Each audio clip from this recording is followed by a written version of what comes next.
Like during the 1991 Gulf War and the war in Kosovo, depleted uranium rounds were used again by the US military, this time including the center of Baghdad.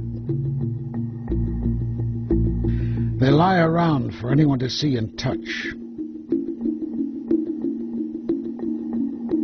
A Geiger counter will give a reading of between 5 and 15 pulses per minute in a typical environment. This depleted uranium round will trigger 10,000 pulses in about 40 seconds. This type of ammunition is radioactive because it is made of nuclear waste referred to as uranium-238 or depleted uranium. This material is left over from the processing of uranium-234 used for atomic bombs and uranium-235 used in nuclear power plants. Long considered toxic garbage, it found an extremely controversial application in the making of cheap, high-perforation shells.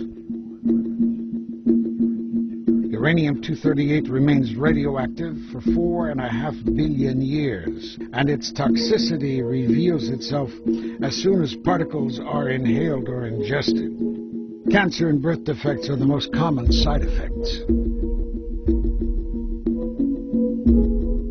The United States military forces used 320 tons of depleted uranium in the first Gulf War in 1991. The difference between the first Gulf War and the second Gulf War is very significant, and that is that in this second war, we have seen a lot more depleted uranium use in populated areas, in urban centers, American planes, A-10 Warthog planes that used DU rounds, the 30-millimeter DU rounds, fired at targets in cities.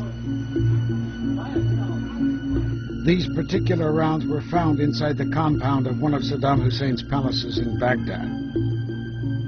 This compound is now guarded by American soldiers who are totally unaware of the contamination.